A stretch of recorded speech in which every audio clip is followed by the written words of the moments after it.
At 85 years old, I began to forget things as simple as why I had walked into a room. I would stand still, looking around, waiting for something to give me a clue. My grandchildren's names would slip my mind from time to time, and when I sat down to read, I had to start the same paragraph over and over again. I felt my mind slowly fading, like a light flickering before it goes out completely. In that moment, I didn't think there was any turning back. Everyone told me it was a normal part of getting older and that I just had to accept it, but a part of me refused. I didn't want to spend my final years confused, disconnected, afraid that each new day would steal away another piece of my memory. Then, almost by accident, I heard a doctor in an interview describing a group of foods that had a profound impact on brain health. No magic pills or miracle formulas, just real, natural food ingredients that have been with us all along and that apparently can give our brains exactly what they need to work better, even at an advanced age. I decided to give it a try. I didn't expect much, but something changed. Little by little, my mind started to feel clearer. I stopped forgetting where I had put things. I began to recall conversations in greater detail, and the most beautiful part, I felt present again. I felt like my mind belonged to me once more. In this video, I want to share with you the 5 foods I began eating every day and that, combined with small tweaks to my routine, completely transformed my memory and the way I live. I'm not a doctor, but I am a witness to what these foods have done for me. I'll also talk about what science says so you can decide for yourself whether you want to give it a try. This isn't an empty promise. There are no magical solutions, but there are small daily choices that can change everything. Tell me in the comments how old you are and where you're watching from. I can't wait to read your stories. Everything started with little things. At first, they were details I could easily explain away. It's normal, I told myself. Everyone forgets names occasionally. But then I began to notice it wasn't just occasionally. It was more frequent, more serious. I remember the first time I couldn't find my keys. I looked for almost an hour, checked my coat pockets, the kitchen, the bathroom, even inside the refrigerator. In the end, they were on my nightstand, right where I placed them every night. I laughed, of course, but inside something lit up, a small alarm. Then came the repetition. I'd start telling my granddaughter a story from my youth, and she'd look at me with a mix of kindness and patience. "Grandpa," she'd say, "you already told me that yesterday." I'd smile, but inwardly it hurt because I didn't remember. I had no idea I'd said it before. How could I be so sure of what I was going to say and yet have no memory of having said it already? I began to avoid long conversations. I was afraid of losing my train of thought, of going blank in the middle of a sentence. Sometimes I forgot what day it was, or I'd open a kitchen drawer without knowing what I was looking for, or I'd find myself in a room without remembering why I'd gone in there. But the worst part wasn't the forgetfulness. It was the feeling of slowly disconnecting from myself, as if the pieces that made up my identity were starting to slip away. My memory wasn't just another bodily function. It was my story, my decisions, my loves. It was me. And feeling it slip away was like watching someone I love walk away, unable to stop it. I felt fear. Fear of becoming a burden, of forgetting the faces I love, of forgetting who I am. I also felt shame, because no one wants to seem confused or out of place. So I began to keep quiet, to pretend everything was fine, and that was even worse. It made me feel alone. It was in that moment, when I believed there was nothing left to do, that I decided to try everything, because even if science says cognitive decline is part of aging, I wanted to fight. Not to become 30 again, but to keep being me, here and now. And it all began with one simple change, one that seemed small but ended up changing everything. The doctor's visit, what they told me about my memory. When I finally stopped pretending everything was fine, I made an appointment with my primary care doctor. It wasn't easy. You always want to believe you can handle everything on your own, but I had reached a point where I knew I couldn't go on like that. The brain fog, the forgetfulness, that sense of being disconnected, they were no longer isolated moments. They were part of my daily life. The doctor greeted me warmly, asked several questions, reviewed my history, and ran simple tests of memory, attention, and language. I did my best to answer, but for some questions I went blank. For others I answered slowly. He wasn't alarmed, but he also didn't tell me what I wanted to hear. He explained that there were no clear signs of Alzheimer's or advanced dementia. The diagnosis was a gentle-sounding phrase, mild cognitive impairment. He said, It's common at my age and doesn't necessarily progress, but there's no cure either. His recommendations were the usual. Keep mentally active, do crosswords, read more, socialize. He suggested new hobbies, something I had never tried before. He talked about the importance of good sleep, daily movement, stress reduction, and of course, monitoring for any worsening symptoms. I asked about medication. He said there are drugs available, but he didn't recommend them for me. The side effects can be strong, and their benefits, in his words, aren't always as clear as we'd like. I left the office with a mix of relief and frustration. Relief that it wasn't something more serious. Frustration because deep down it felt like he was saying, this is part of aging and you just have to accept it. But I didn't want to settle for, keep active and hope for the best. I wanted to feel better, not just maintain. I wasn't looking for miracles, just clarity, memory, presence, that feeling of truly being here now. That was when I began researching on my own. I didn't search for magic cures or impossible remedies. I started with the basics, what I ate. If what we eat affects our whole body, why wouldn't it affect our brain? That question marked the beginning of a path that little by little brought back what I thought was lost. The discovery. The first key food that changed everything. One afternoon, without looking for anything in particular, I stumbled upon a video by a retired neurologist talking about brain aging. She said something that stuck with me, what you eat not only nourishes your body, it nourishes your mind, and if you choose wisely, you can help your memory stay with you longer. That piqued my curiosity. I began reading articles, watching talks, looking up studies. I wasn't searching for miracle formulas, just practical ideas, and among everything I found, one food kept appearing as a powerful brain ally, blueberries. Blueberries, those tiny fruits I'd overlooked in the supermarket for years. It turns out they're packed with antioxidants, especially compounds called flavonoids, more precisely anthocyanins, which give them that deep blue color. These substances help fight oxidative stress, one of the main factors that damage our neurons over time. According to a study published in the Journal of Agricultural and Food Chemistry, older adults who consumed blueberries daily for 12 weeks showed notable improvements in short-term memory and learning ability. Another study at the University of Exeter found that a daily dose of blueberry juice enhanced brain function and blood flow to the brain in older adults. This isn't just a fad, there's real science behind it. And the best part is you don't need expensive supplements or complicated preparations, just a handful each day. So I decided to try. I bought a container of fresh blueberries and ate them every morning for several weeks, mixed into plain yogurt or on their own as a little ritual. What happened? At first I didn't notice much, but by the second week something began to shift. I felt more alert in the mornings. I was less clumsy with my recollections. That mental fog, that sense of being a bit disconnected, started to lift. It wasn't like flipping a switch, it was more like the lights, which had been dimmed, slowly brightening. The most surprising part was that not only did my memory improve, but my mood did too. I felt more energized, more present, like something inside me had reawakened. That was the beginning, a small fruit, modest in appearance, but with a mighty impact.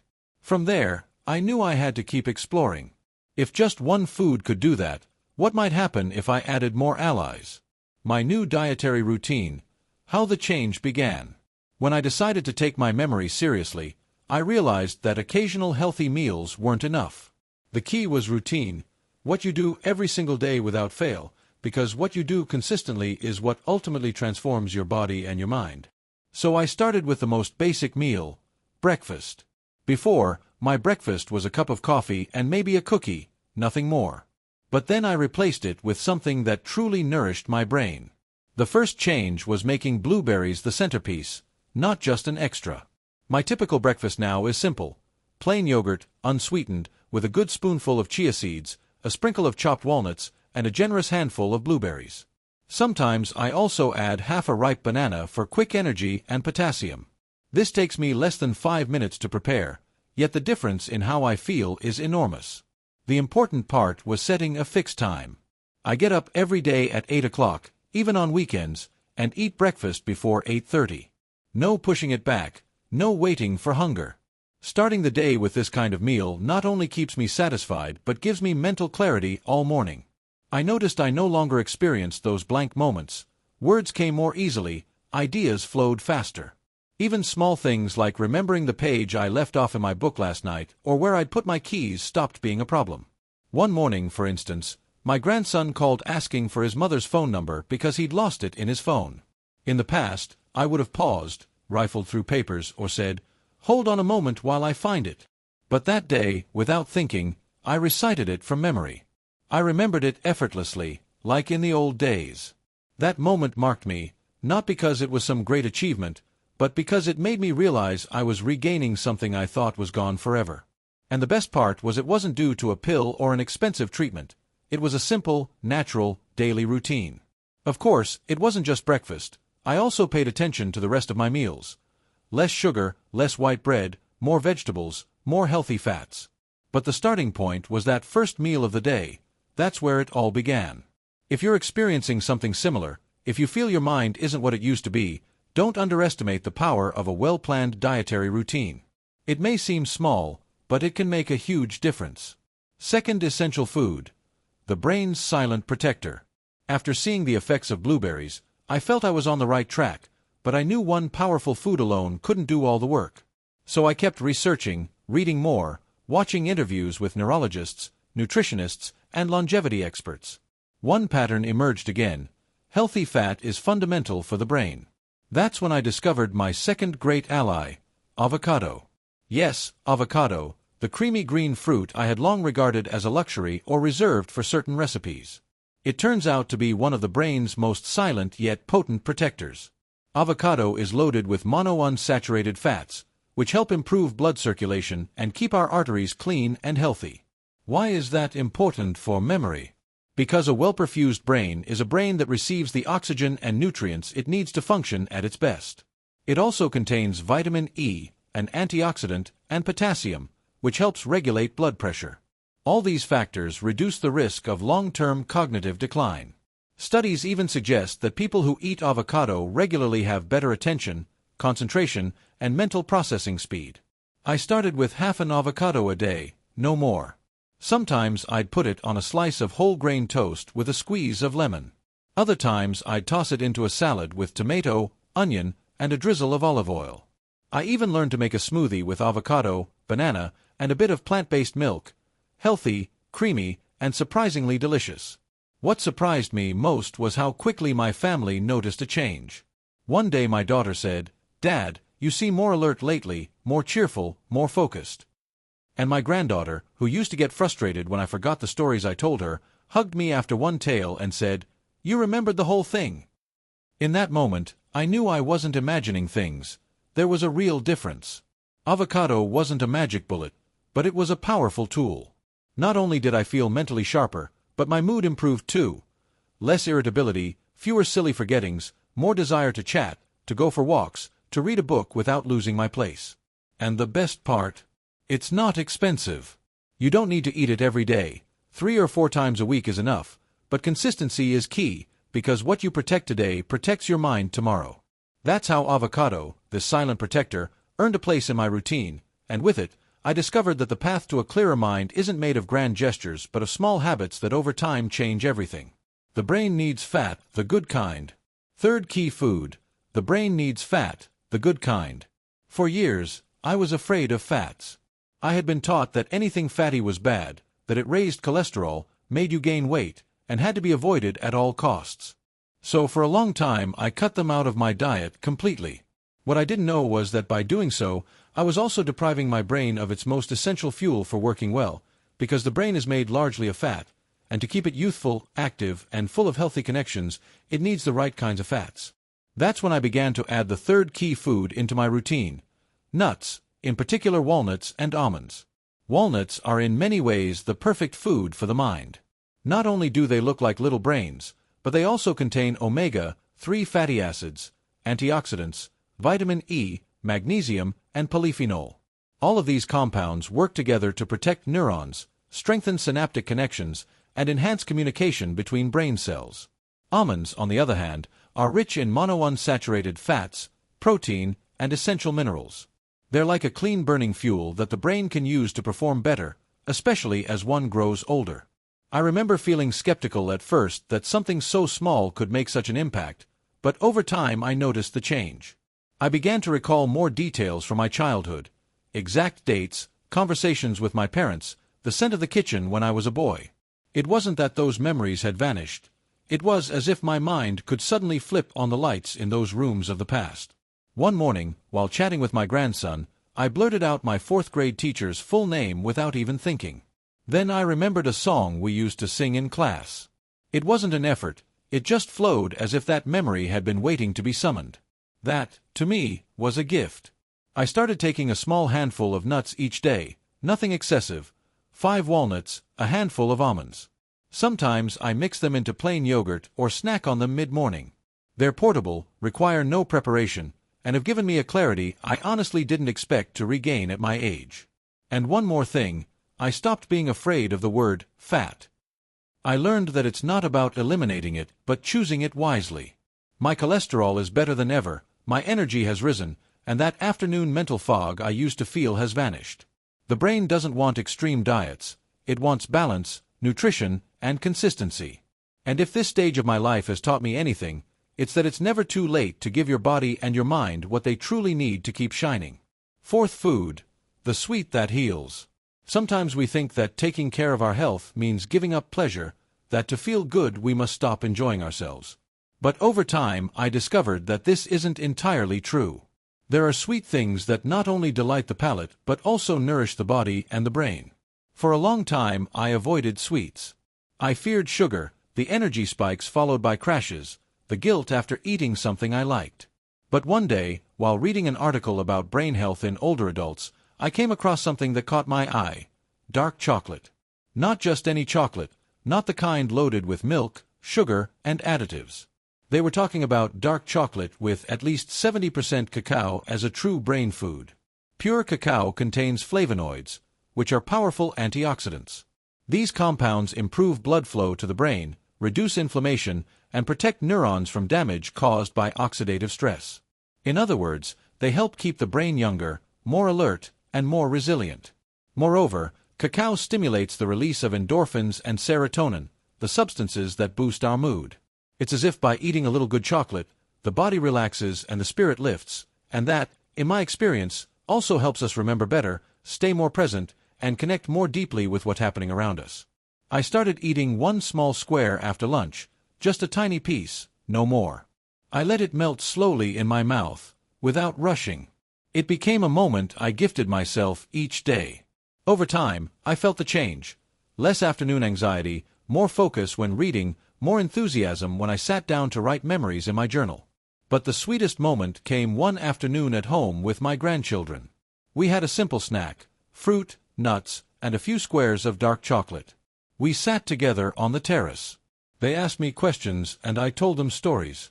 Then, without warning, I recited a tale my mother had told me when I was young, word for word, just like she had. I hadn't recalled it in decades, yet there it was. It felt like someone had shone a flashlight inside my memory. That day I knew I wasn't just recovering memories. I was reclaiming moments, emotions, connections. Of course, you must be careful. Not all sweets are healthy. I avoid processed products full of sugar. I don't drink soda or eat commercial pastries. But a bit of dark chocolate or even a teaspoon of natural honey in my tea has become part of my routine, and not just for the taste. I do it because it helps me feel alive, clear-headed, present. That's how I learned that pleasure and health aren't enemies. Sometimes sweets, if chosen wisely, can heal. Fifth food, the most powerful of all, and the simplest. Throughout my life, I've heard about exotic foods, miraculous supplements, new diets every month, all promising youth, memory, and energy. But after so many years, I've learned that sometimes the most powerful things don't come from something rare or expensive. They come from the simple, from what's within everyone's reach, yet often undervalued. That was the case with the fifth food on my journey: water. Yes, as simple as that, water. It might sound disappointing to some, but I assure you, when I started drinking water consciously and sufficiently, my mind took a leap I never expected, because it turns out that for the brain to work well, it needs to be hydrated. Water not only transports nutrients, it also flushes out toxins, regulates temperature, keeps neuronal connections active, and improves blood flow to the brain. Before, I was the sort of person who only drank water when I felt thirsty, a small glass here, another there. Sometimes hours would go by without me realizing I hadn't had a drop. And of course, by afternoon I felt tired, my concentration faltered, my words got stuck, and I blamed it all on age. But it wasn't just age, it was dehydration. So I made a change. I started each morning with a large glass of water upon waking, then another before breakfast. During the day, I carried a small bottle with me and made sure to take sips regularly, even if I didn't feel thirsty. It didn't take long to notice the difference. I began thinking more clearly, recalling names more quickly, reading without having to reread the same line over and over.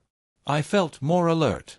Even my mood improved, less confusion, less irritability, more desire to talk, to write, to learn. And water amplified the effects of the other foods, because without proper hydration, the body can't absorb nutrients well.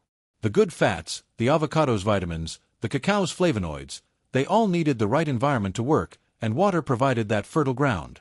I also paired it with gentle infusions like green tea or rosemary, which add antioxidants, but the foundation was always the same: clean, fresh, natural water. Sometimes the most powerful things are the ones we take for granted. They don't taste spectacular or sell themselves as miracles, but without water, nothing in our body, and especially in our brain, can function well.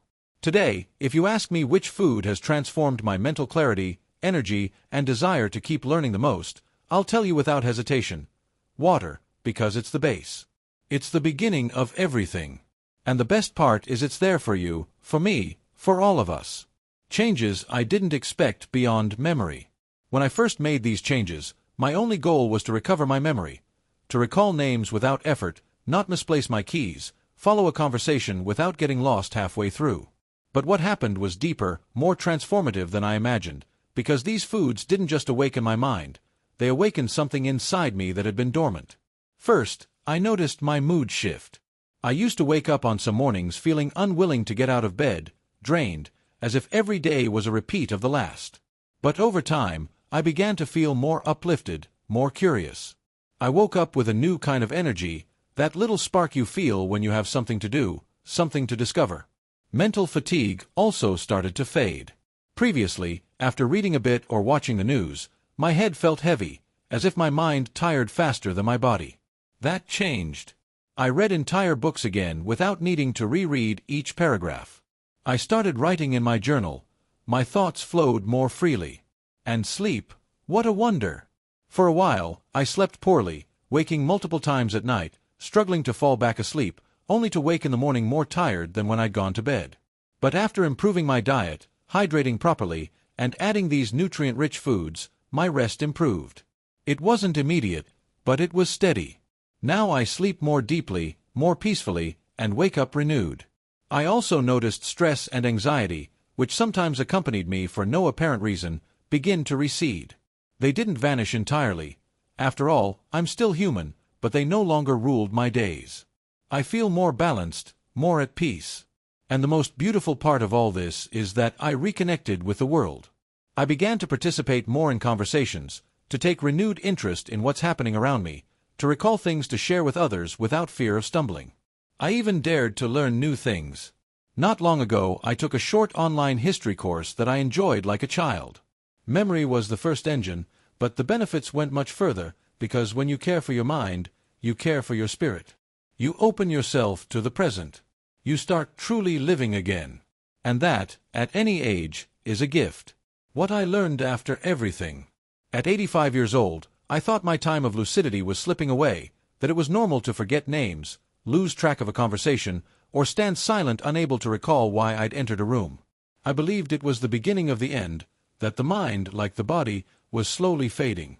But what I didn't know was that it could ignite again. It didn't happen overnight. It wasn't magic, but it was real. At first, I could only recall what I'd eaten for lunch. Then I began finding words more easily, linking ideas without effort, chatting without falling behind. One day I surprised myself by completing an entire crossword puzzle unaided. Another day I remembered an old friend's phone number without seeing it written down for years. And the most beautiful part was that I recovered something more than memory. I recovered my confidence. I began to feel alive again, eager to learn, to read, to have long talks with my grandchildren, to laugh without forgetting why, to share anecdotes without losing the thread, to write my memoirs with clarity and pride. And it all began with something very simple: changing what I put on my plate. I'm not talking about a miraculous diet. There are no magical secrets or instant solutions. What I found was a path made of real foods, consistency, water, curiosity, and the deep desire not to give up, because that's the most important thing: not giving up. If you've noticed yourself struggling to remember, if you sometimes feel your mind is cloudy or slower than before, don't accept it as inevitable. Start with one small change, one you can stick with. Add one good food to your day. Drink more water. Let your brain breathe again.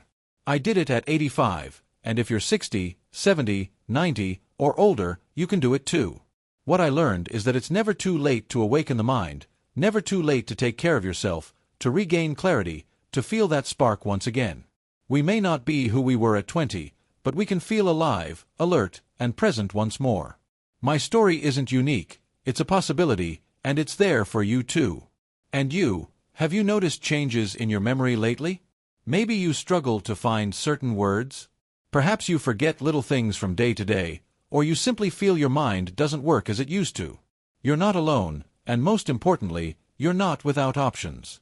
Today I've shared what worked for me, not because I hold absolute truth, but because I know what it feels like to look in the mirror and wonder what's happening to me, and I know the joy of smiling again when you suddenly remember something you thought was lost. Now I want to hear from you. Tell me in the comments, what foods do you eat to care for your mind? Have you made any changes to your diet that you've noticed? And please let me know which country you're watching from and how old you are. I can't wait to read your stories, and remember, your experience might inspire someone else, just as others inspired me when I needed it most. If this video helped you, share it, send it to a friend, a child, a senior who sometimes feels it's too late to improve. Sometimes all someone needs is a little hope. See you in the next video. Thank you for being here.